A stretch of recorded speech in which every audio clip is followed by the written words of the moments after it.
1,000 people lived in this town on a Tuesday. By that Friday, every single one of them was gone, and the coffee on the stove was still warm. This is the case file on 8 towns that didn't fall. They just stopped, mid-sentence, and nobody left behind knows exactly why. I'm Marlow, and this is Marlow Explains Mysteries. Try not to leave the lights on. Tonight, 8 towns where the last recorded footsteps just end, and one of them left over 1,000 people unaccounted for in under a week. We're reconstructing every last known move, in order. Number 8. Kitsault, British Columbia. In April 1982, a molybdenum mine shut down without warning, and the company gave its workers roughly 2 weeks to leave. The last known steps here are documented almost to the hour. Payroll records show final paychecks issued April 8th. Movers' logs show the last truck pulling out April 22nd. Furniture stayed. Streetlights stayed on, paid for by the mining company for decades afterward, illuminating a town of nobody. Investigators later confirmed this wasn't mystery. It was economics. Molybdenum prices had collapsed, and keeping the mine open cost more than closing it. The company, AMAX, sealed the town rather than sell it piecemeal, hoping prices would recover. They never did. Not enough. What still nags at researchers who've toured Kitsault since is the completeness of it. Bowling alley intact, hospital beds still made, a town built for permanence abandoned in a single fortnight and then frozen exactly as it was left, decade after decade, like someone meant to come back next weekend. Streetlights running for decades on nobody, boss? That's not a ghost town, that's the world's saddest utility bill. Number 7. Craco, in southern Italy. The last residents walked out in 1963, and their final documented steps are in a government evacuation order following a landslide that cracked open the hillside beneath the medieval town. Families carried what they could down the same stone path their ancestors had used for 800 years, and geologists confirmed the danger was real. The soft clay under Craco had simply given way. That part is solved, thoroughly. What still troubles local historians is the timeline. Craco had survived earthquakes in 1857 and floods for centuries before that. Engineers who later studied the site found the final landslide wasn't caused by any single dramatic event. No storm, no quake that week. The ground had just been slowly failing for years, and nobody had marked the exact turning point. The town didn't fall. It simply reached a threshold nobody had been watching for, and by the time anyone noticed, the last recorded step out of Craco had already been taken. Number 6. Wittenoom, in Western Australia. The last workers clocked out of the blue asbestos mine in 1966, but the town itself lingered for decades after, its remaining families going about ordinary last steps, school runs, grocery trips, while government health officials quietly built the case that would empty it entirely. By the 1970s, doctors had confirmed what the mining company had known and buried for years. Asbestos fiber in the air was causing fatal lung disease. The government began formally removing the town from maps and utilities through the 1990s, erasing its official status street by street. The mystery isn't why people left, it's why anyone stayed as long as they did, with company records suggesting warnings were suppressed for over a decade. A handful of holdouts refused to leave even after the town was legally erased. And to this day, at least one resident's last known daily walk is still down a street that, officially, does not exist.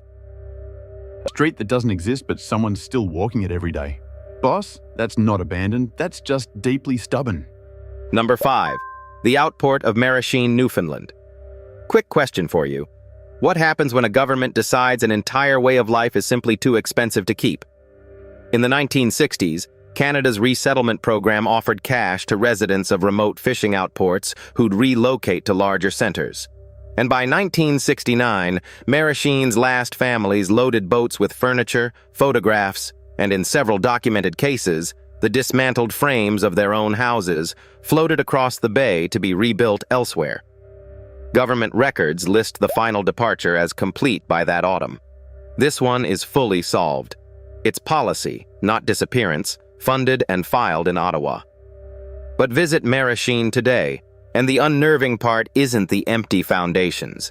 It's the church, left standing on the empty island, unmoved, still consecrated, with services occasionally held once a year by descendants who sail back for a single afternoon to the town their families were paid to leave. Number 4.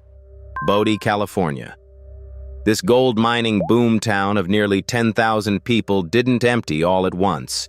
It drained slowly, mine by mine, from the 1880s peak into the 1940s, and the very last resident's documented final act was almost administrative. In 1932, a fire caused by a toddler playing with matches, according to a deathbed confession decades later, burned most of downtown Bodie to the ground, accelerating an exodus already underway from falling gold prices. Nobody vanished in a single night. This was economic erosion, well documented in census and mining records. What still fascinates park rangers who now maintain Bodie as a state historic site is what was left mid-use rather than packed for departure. Pool tables set up mid-game, a general store's shelves still stocked with 1940s goods, coffins in the undertaker's shop never sold. It's called arrested decay, and it means the town wasn't cleared.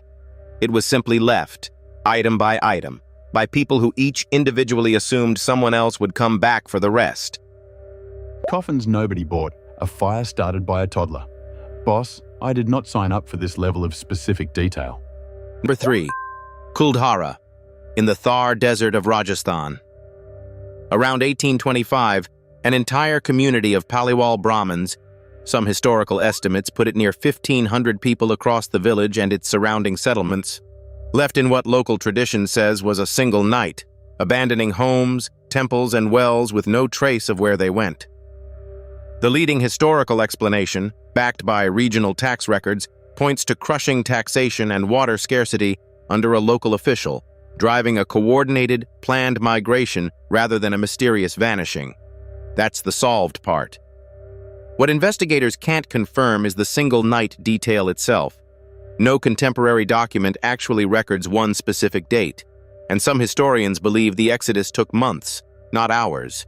The legend filled that gap with a curse, said to guarantee no one could ever resettle Kuldhara.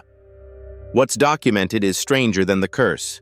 For 2 centuries, despite fertile land recovering nearby, nobody has permanently resettled the site, and nobody in the historical record can say exactly why. Number 2. The Inuit camp at Angikuni Lake, in Canada's Nunavut territory. According to a widely circulated 1930 account from trapper Joe LaBelle, he arrived at a camp of around 30 people to find tents standing, food half-cooked over dead fires, rifles left leaning against posts, and sled dogs found starved to death still chained. But not a single person anywhere. LaBelle reported the story to authorities, and it spread through newspapers for decades as a total vanishing. Here's the honest verdict.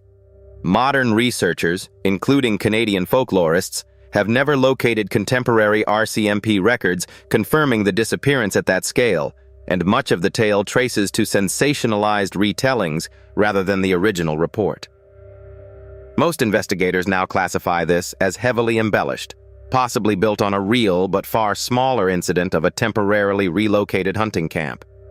And yet the detail that keeps this case alive in serious research circles is that the earliest known LaBelle account, however unverified, was never definitively debunked either, just never confirmed. It sits in the file, neither solved nor dismissed. Never confirmed, never debunked. Boss, that's the worst kind of case file. Just tell me it's fake so I can sleep. And number 1, the one nobody sees coming solved. Roanoke Colony, 1587. Governor John White sailed back to England for supplies, leaving 115 colonists behind on Roanoke Island with a plan. If they had to relocate, they'd carve their destination into a post. When White returned in August 1590, 3 years later than planned, he found the colony dismantled, no sign of struggle, and one word carved into a tree: Croatoan, the name of a nearby island and allied tribe. A storm prevented White from searching further, and he never saw any of them again. For centuries, this was the lost colony. It may not be lost at all. Archaeological digs since the 2010s at Hatteras Island, once called Croatoan, have uncovered English artifacts mixed with Native American ones from that exact era, and DNA and oral history among Hatteras descendants point toward peaceful integration rather than disappearance. The leading explanation now: the colonists likely walked calmly to live among the Croatoan people. The detail that still won't close the file: not one of the 115 was ever definitively identified again, by name, alive or dead. 8 towns, 8 sets of last known steps, some fully solved by records and receipts, some closed only by legend filling the gaps. Science couldn't. The lesson in every file: disappearance rarely means mystery.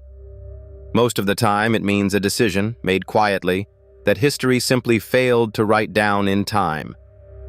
Which case would you have investigated first? Tell me below, and subscribe. The case files keep opening.